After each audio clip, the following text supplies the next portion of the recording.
Assalamualaikum warahmatullahi wabarakatuh. Nama saya Bagus Aryanggoro 2018 015 0044. Saya akan menjelaskan mengenai observasi klien, yaitu penyakit kronis. Ya, penyakit ini adalah penyakit hipertensi. Nah, sebelumnya kita akan memulai dari latar belakang masalahnya terlebih dahulu.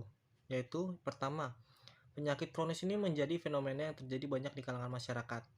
Penyakit kronis merupakan penyakit yang tidak menular dari satu orang ke orang lainnya, namun memiliki durasi yang lama atau umumnya mengalami perkembangan yang lambat.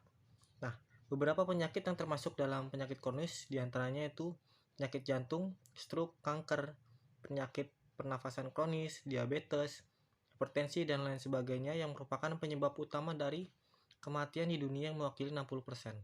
Nah, penderita penyakit kronis ini biasanya dikarenakan gaya hidup yang tidak sehat dan kurangnya berolahraga.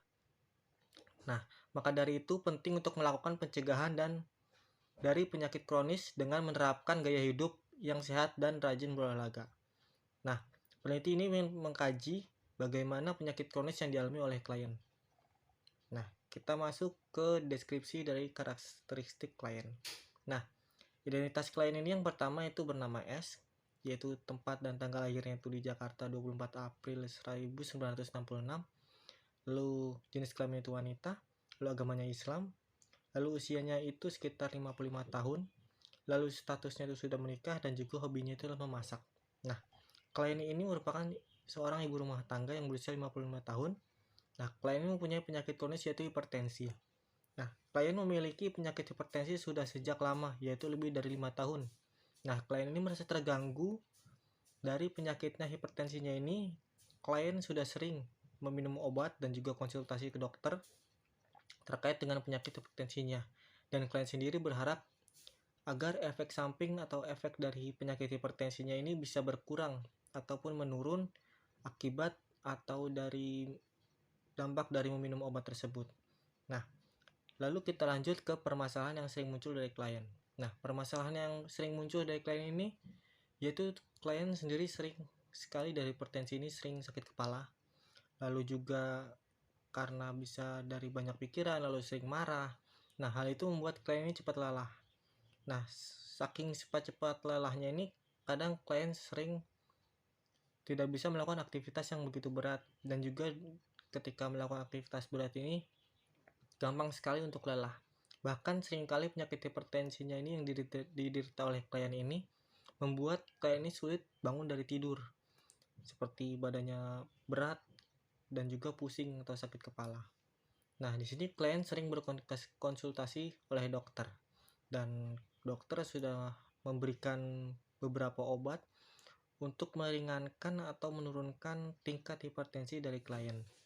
Nah, terkait penyakit hipertensinya ini, dokter ini menyarankan untuk meminum obat, dan obatnya ini harus selalu diminum dari setiap pagi, siang, dan juga malam.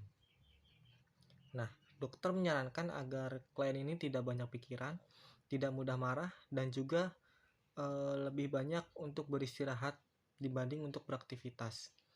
Nah, dan dokter ini juga mau mewanti-wanti atau mewaspadai klien ini jangan sampai jatuh pingsan atau akan berakibat fatal dari penyakit hipertensinya ini. Nah, maka dari itu klien ini sering mengalami yang namanya sakit kepalanya. Ini membuat klien ini sering susah untuk beraktivitas dan juga susah untuk bangun dari tidur. Nah, ini adalah permasalahan yang sering dialami oleh klien ketika sedang beraktivitas di rumah. Nah, analisis dari kebutuhan kliennya ini, yaitu klien ingin penyakitnya atau penyakit hipertensinya ini sembuh, dan juga efek dari penyakit hipertensinya ini deritanya berkurang. Walaupun ataupun tidak bisa sembuh, setidaknya klien ini ingin efek dari penyakit hipertensinya ini bisa berkurang. Nah, ketika klien merasakan sakit dari hipertensinya ini, kambuh ataupun kumat, ini klien akan merasa sangat lelah dan juga pusing. Apabila itu terjadi, klien akan istirahat, dan terkadang setelah istirahat, klien ini sulit bangun dari tempat tidur.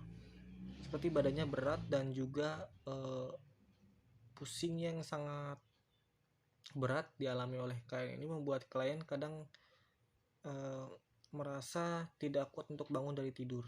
Nah, klien ini disarankan oleh dokter untuk minum obat, dan obat ini untuk membuat tingkat hipertensi ini menurun, dan juga dokter menyarankan untuk mengurangi beban pikiran.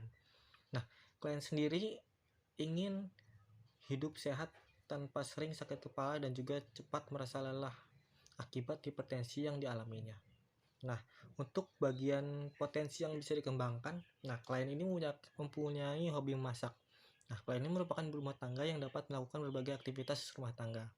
Nah, selain itu klien juga mahir dalam memasak. Nah, kemahiran dalam memasaknya ini ingin dikembangkan untuk membuat usaha. Dan klien sendiri ingin membuka usahanya sendiri yang berkaitan dengan keterampilan dan juga kemahirannya dalam memasak. Nah, klien ini dalam kehidupannya di rumah tangga, klien ini memiliki hobi memasak dengan memasak seperti masak masakan rumahan, lalu juga bisa membuat kue dan lain sebagainya.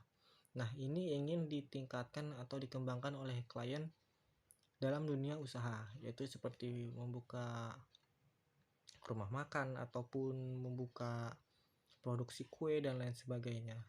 Nah, di sini klien ini menginginkan apa yang menjadi kesukaannya ini dijadikan sebagai usaha. Maka dari itu potensi yang bisa dikembangkan oleh klien ini adalah dari hobinya ini, yaitu memasak. Nah, lalu dalam layanan BK yang tepat diberikan kepada klien itu ada 3. Yang pertama ada konseling religiusitas. Pada konseling ini, konselor ini menggunakan pendekatan agama dalam konseling. Nah, artinya di mana konselor ini memberikan pendekatan dengan nilai-nilai agama yang dianut oleh klien, seperti memperbanyak ibadah, lalu mengurangi beban pikiran, memberikan ketenangan kepada klien, lalu juga lebih mendekatkan diri kepada Tuhan dan lain sebagainya. Lalu yang kedua adalah konseling kelompok. Nah, konseling ini digunakan konselor untuk menguatkan hati klien. Dengan pembahasan bersama anggota kelompok yang lain, maka klien akan mendapatkan semangat yang membuat klien kuat hatinya dan yakin bahwa penyakitnya akan sembuh. Nah, semangat dari teman-teman ataupun anggota kelompok ini dapat meningkatkan semangat dari klien sehingga klien ingin cepat sembuh. Lalu ada konseling eksistensialisme. Nah, konseling ini digunakan untuk meningkatkan rasa kebermaknaan hidup dari klien, dan klien diarahkan untuk berpikir dan merasa bahwa hidupnya dan kehidupannya menjalannya itu bermakna.